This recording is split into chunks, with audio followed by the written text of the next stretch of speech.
Imagine this. It's 1929, New York, a smoky back room, dice clattering on a table.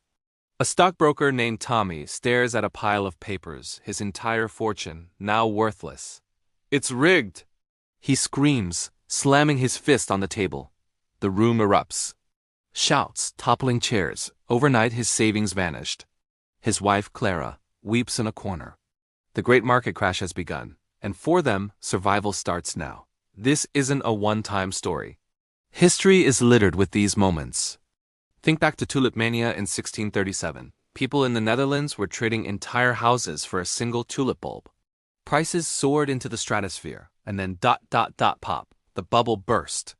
Merchants who were wealthy one day were begging on the streets the next. Fast forward to 1720 Britain. The South Sea bubble. Everyone was buying stock in a company with fantastical promises. The hype was immense, and then crash. Investors lost their family estates. Riots shook the streets of London. It was the same pattern, a game that seemed too good to be true until it wasn't. Then we come back to 1929. What went wrong?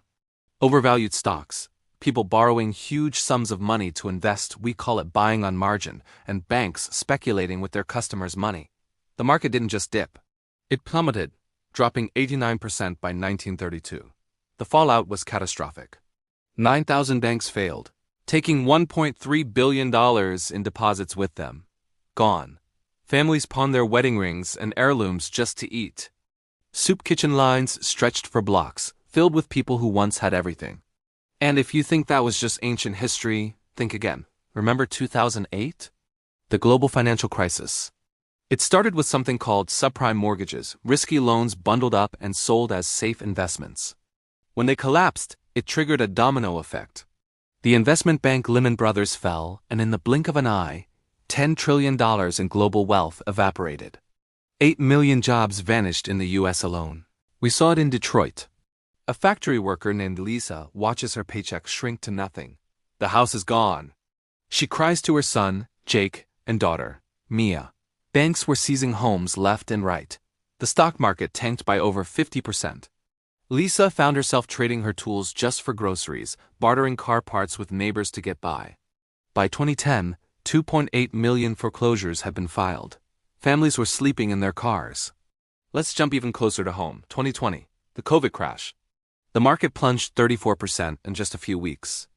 Small businesses, the heart of our communities, were shuttered, many for good. You see the pattern, right? Greed, massive debt, and a blind trust in systems that feel rigged against the little guy.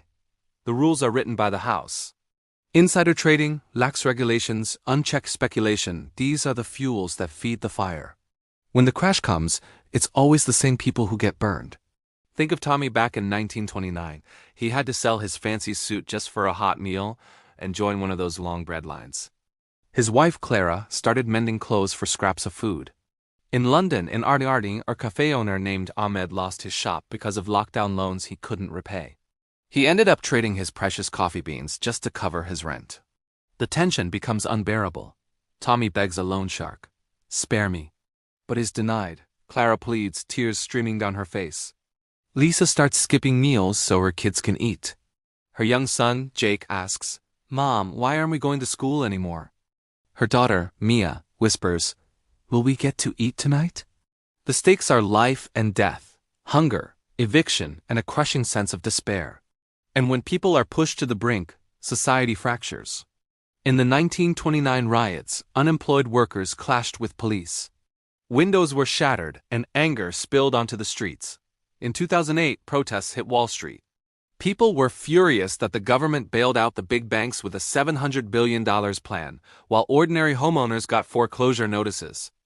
In 2020, Ahmed joined marches, shouting with thousands of others, "Fix this system."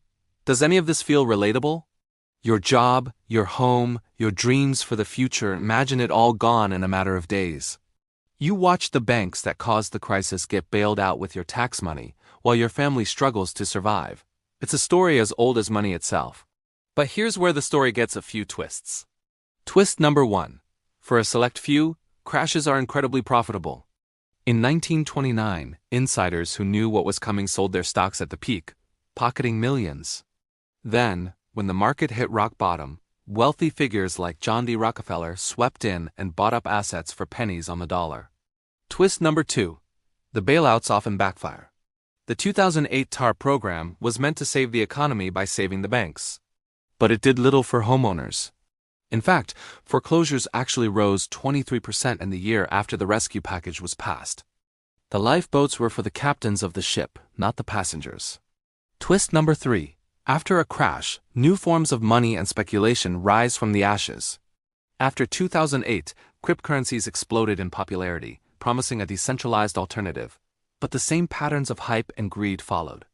In 2022, the crypto exchange FTX collapsed, wiping out $32 billion and proving that a new game doesn't mean the house won't still find a way to win. But here's the most important twist, the one about us. Small wins emerge from the rubble. In 2020, local co-ops and barter networks sprang up.